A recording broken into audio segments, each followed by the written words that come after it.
Corporal Kennedy Productions presents The Monkey's Paw. It is a rainy summer night in rural Georgia. Bill and Martha White, a couple in their early 60s, and their son Herb are getting ready for a dinner guest. You know, Herb, we haven't seen Tommy Morris for more than 20 years, since you were a baby. Did you know That he's my godfather? I know, Dad. You've only told me 50 times since he called you last week. Herb, your father's just excited to see his old friend. back when we were in the Navy together, Tommy was the wildest guy in the outfit. Whenever we'd stop in some foreign port for shore leave, off he'd go. He wouldn't come back till the last minute, and he'd always have some crazy local magic potion or some such thing in his hand. He was going to find the secret of life, he said. Crazy kid. So what's he been doing for the last 20 years? I don't know, son. He told me he's been around the world, trying to escape fate, whatever that means. At the moment, there is a knock on the door. It is Mr. Morris. Tommy Morris, you old scoundrel. Come in, come in. You remember Martha, of course. Welcome to Georgia, Tommy. Thanks, Martha. Thank you for opening your home to me. And this is my boy, Herb. Your godson has grown a lot in 20 years, wouldn't you say? I would, Bill. You have a fine family. Well, come sit by the fire, Tommy. Herb, take the man's coat. Martha, can you get me and my old friend here something to drink? As Mr. Morris takes off his coat, something that looks like a paw falls out of his pocket. Herb picks it up. What's this, Mr. Morris? Give me that. Sorry, Herb. Didn't mean to yell. It's just that you can't know how dangerous this monkey's paw is. I wouldn't want any harm to come to you. Why, it's just an ordinary little monkey's paw, Tommy. What trouble could it be? Do you believe in magic, Bill? You know, I don't put any stock in all that mumbo-jumbo you go chasing around the globe after. I don't go chasing after it anymore. Finding this paw taught me my lesson. How so? Herb, don't cry. It's okay, Martha. In India, years ago, there was a holy man who wanted to prove a point, that any man who tried to interfere with fate would be sorry in the end.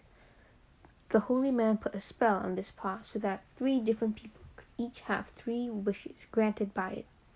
That's hogwash. If it's true, then tell me, where are your wishes? I pray that they're long gone. So you've already made 3 wishes? Oh, yes. And they were granted? Yes, they were. I was the second man to make 3 wishes on this paw. The first man who had the paw got his first 2 wishes. His third was for death. And that's how the paw came into my hands. If you've made your wishes, why do you keep the paw? I don't know.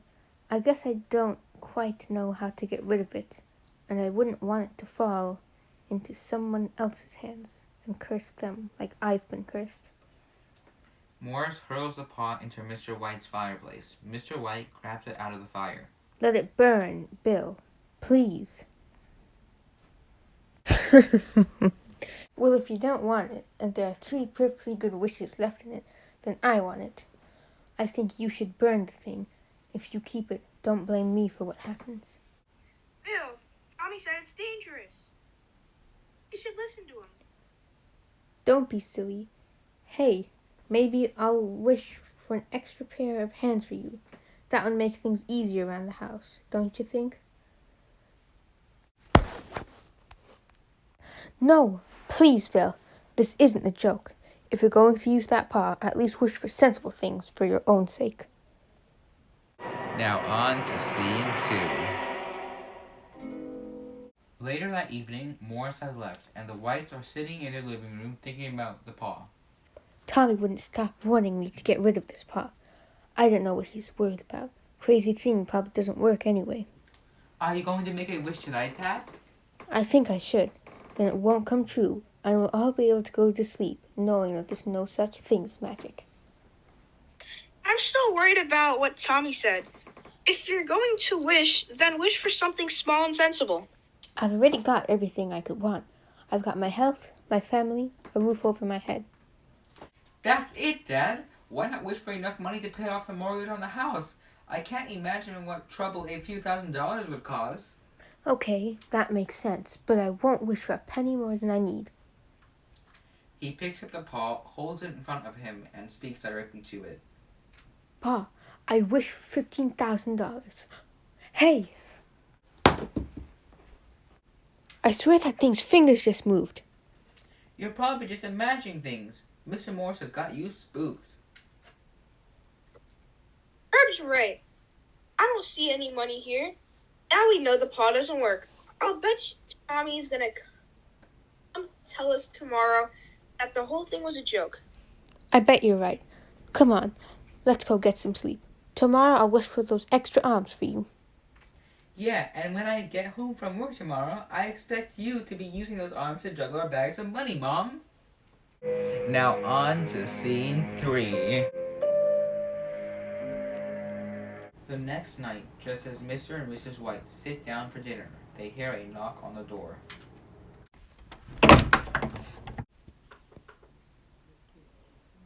Who is it? Oh, Mr. Parson, what brings you here? Is everything okay at the plant? What happened to Herb, I hope? Is your husband home, ma'am? What I have to say, I should tell you both. I'm here.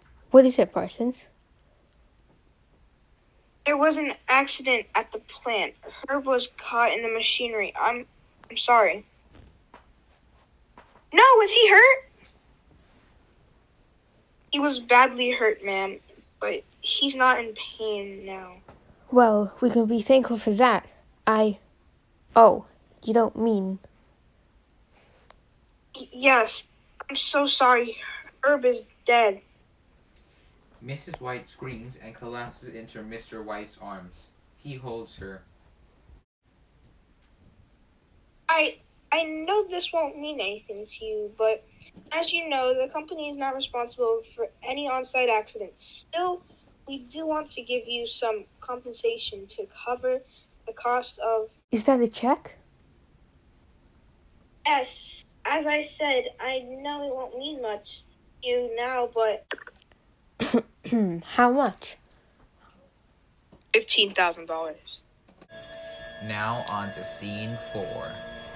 A week later, on the night after Herb's funeral, Mrs. White wakes up her husband with a scream.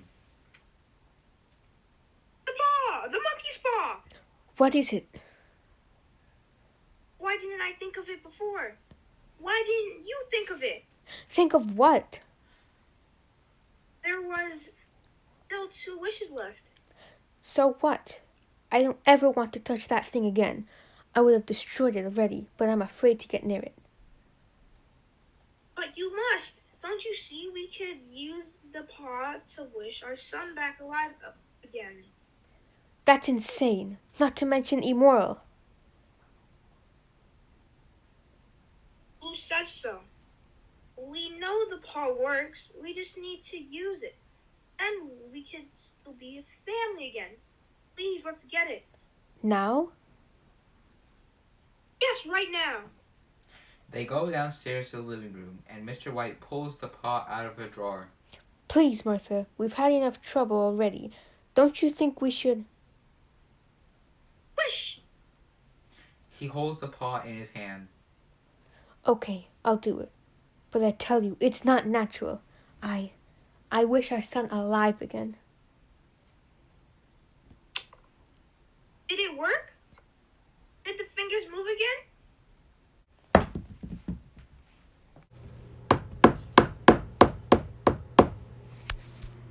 Honey, he should be here any minute. Come wait with me.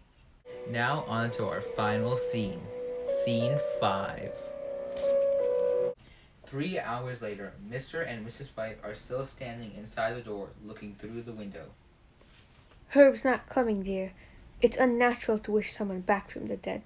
The paw can't do that. Maybe you're right. They turn away from the window and start back upstairs to their room when suddenly they hear a scratching sound on the front walk. Mrs. White runs to the door. Of course! The cemetery is miles away. That's why it took so long. It's my boy. Listen to me. I didn't think it would come this far. I didn't think anything could bring back the dead, but, Martha, remember, Herb was crushed by that machinery. I wouldn't let you see his corpse at the funeral home because you wouldn't have recognized it. They hear a knocking at the front door. Mrs. White breaks away and runs downstairs. Martha! Whatever that is at the door, it's not the Herb you knew. Don't let it in.